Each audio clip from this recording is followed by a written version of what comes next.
नमस्कार और the people stack में आपका स्वागत है। आज हम एक ऐसे मुद्दे पर बात कर रहे हैं जो हर कंपनी के लिए बहुत ज़रूरी है। जब कोई फुल टाइम कर्मचारी इस्तीफा देता है तो कंपनी के कानूनी जिम्मेदारियां क्या होती हैं, मतलब लीगली क्या क्या करना पड़ता है। ये समझना ज़रूरी है, चाहे आपकी कंपनी छोटी हो या फिर कोई बड़ी ऑर्गेनाइजेशन, प्रोसेस तो सही होना ही चाहिए। बिल्कुल, इसमें जरा सी चूक भी ना बाद में दिक्कत दे सकती है। और हाँ, शुरू करने से पहले एक बात साफ कर दें, यहाँ जो भी हम बात कर रहे हैं वो हमारी अपनी समझ और अनुभव पे आधारित हैं। ये कोई लीगल एडवाइस नहीं है। किसी भी कानूनी सलाह के लिए प्लीज एक वकील से जरूर मिलें। हाँ, ये ज़रूरी है। तो चलिए शुरू करते हैं। मान लीजिए किसी एम्प्लॉय ने इस्तीफा दे दिया, पहला स्टेप क्या होगा? देखिए, सबसे पहली और सबसे जरूरी चीज है लिखित में इस्तीफा पत्र लेना, रिटन रेजिग्नेशन।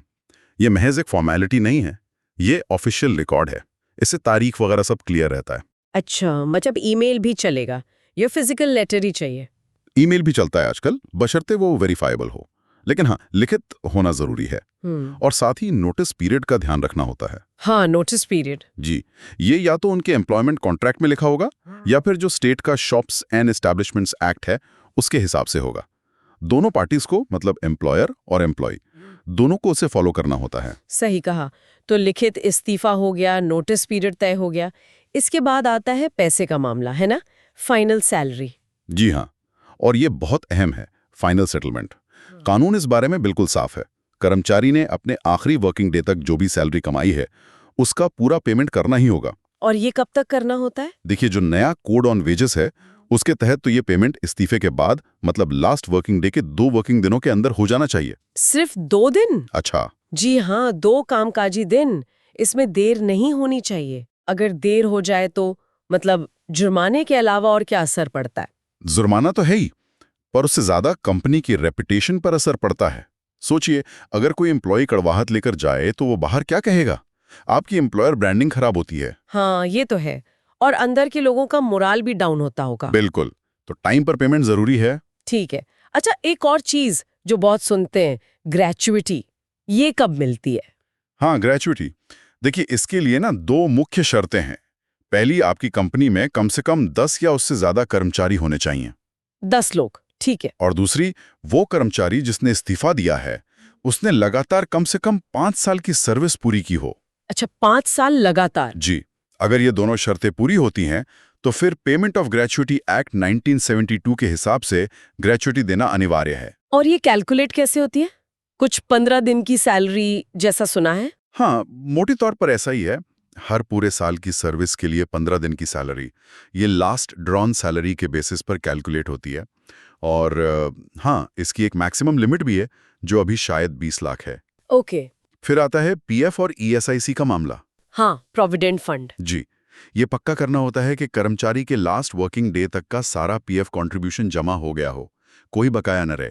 और कर्मचारी को पीएफ निकालने या ट्रांसफर करने के प्रोसेस के बारे में भी जानकारी देनी चाहिए। और ईएसआईसी रिकॉर्ड्स? हाँ, वो भी अपडेट करने होते हैं। ठीक है। तो पीएफ हो गया, ईएसआईसी हो गया, और वो छुट्टियां जो जमा हो जाती हैं, अर्न्ड लीव। हाँ, लीव एनकैशमेंट। उसका क्या होता है? कंपनी की पॉलिसी या कानून के मुताबिक जितनी भी अर्जित छुट्टियां, अर्न्ड लीव बची हैं कर्मचारी के अकाउंट में, उनका पैसा फाइनल सेटलमेंट में देना होता है। और इसमें कंपनी की पॉलिसी अलग-अलग हो सकती है ना? हाँ, इसमें थोड़ी भिन्नता हो सकती है कि कितनी लीव जमा हो सकती है, कितनी एनकैश होगी, पर जो भी पॉलिसी है उसे फॉलो करना जरूरी है। समझ गई। अब आते हैं डॉक्यूमेंट्स पर। ये बहुत जरूरी लगते हैं, खासकर कर्मचारी के लिए। कौन-कौन से पेपर्स देने होते हैं? हाँ, बिल्कुल जरूरी है। 3 चीजें तो मुख्य रूप से देनी ही चाहिए। पहला, रिलीविंग लेटर। ये कंफर्म करता है कि हाँ, कर्मचारी को ऑफिशियली रिलीव कर दिया गया है। ठीक है। दूसरा, एक्सपीरियंस सर्टिफिकेट। इसमें उनका कार्यकाल, क्या पद था, ये सब लिखा होता है। ये उनके आगे के करियर के लिए काम आता है। हाँ, ये तो बहुत जरूरी है। और तीसरा, फाइनल सेटलमेंट स्टेटमेंट।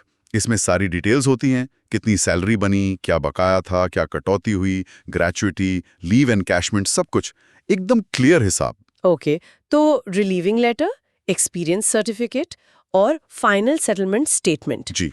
और इन सब की कॉपी कंपनी को भी अपने रिकॉर्ड में रखनी चाहिए, ऑडिट वगैरह के लिए काम आती है। ये सब सुनने में तो काफी सारा काम लगता है, मतलब ध्यान रखने वाली बहुत सी चीजें हैं, बिल्कुल। खासकर छोटी कंपनियों के लिए जहां शायद डेडिकेटेड एचआर टीम ना हो। हाँ बिल्कुल, इसमें समय भी लगता है और गलती की गुंजाइश भी रहती है। यहीं पर आजकल टेक्नोलॉजी काफी मदद कर सकती है। जैसे कई एचआर ऑटोमेशन प्लेटफॉर्म्स आ गए हैं। जैसे एक उदाहरण है Offer.co। ये प्लेटफॉर्म्स क्या करते हैं कि इस्तीफा अप्रूवल से लेकर रिलीविंग लेटर, एक्सपीरियंस सर्टिफिकेट बनाने तक का काम ऑटोमेट कर देते हैं। सिस्टम से डेटा उठाते हैं और मिनटों में डॉक्यूमेंट तैयार। हाँ, इससे गलतियां कम होती हैं, टाइम बचता है और सारे रिकॉर्ड्स डिजिटल रूप में सेव रहते हैं। और तो और ये ग्रेजुएटी की एलिजिबिलिटी, लीव एनकैशमेंट का कैलकुलेशन, ये सब भी ऑटोमेट कर देते हैं। मतलब कंप्लायंस आसान हो जाता है। बिल्कुल, कंप्लायंस भी और एफिशिएंसी भी। ज्यादा जानकारी के लिए आप उनकी वेबसाइट देख सकते हैं www.offer.co। बढ़िया। तो कुल मिला के बात यह है कि ये सिर्फ एक कानूनी जरूरत पूरी करना नहीं है, एक अच्छी स्मूथ एग्जिट प्रोसेस बनाना कंपनी और कर्मचारी दोनों के लिए अच्छा है। निश्चित रूप से। अब सोचिए, अगर कोई कर्मचारी अच्छे नोट पर कंपनी छोड़ता है तो वो बाहर जाकर भी अच्छी बातें ही करेगा। आपकी कंपनी की इमेज बनती है, भविष्य में अच्छा टैलेंट अट्रैक्ट करने में मदद मिलती है। हाँ, एक तरह से वो आपका अनऑफिशियल ब्रांड एम्बेसडर बन जाता है। बिल्कुल सही। और मौजूदा कर्मचारियों को भी एक पॉजिटिव मैसेज आता है। सही कहा। तो आज द पीपल स्टैक में बस इतना ही। जाते जाते एक सवाल सोचने के लिए छोड़ जाते हैं सबके लिए। सोचिए, जब कोई कर्मचारी कंपनी छोड़ता है तो एक स्मूथ और सम्मानजनक एग्जिट प्रोसेस उस कर्मचारी के कंपनी के साथ लाइफ लॉन्ग रिश्ते पर कैसा असर डाल सकता है। भले ही वो वहां काम नहीं करते, इस पर जरूर सोचिएगा।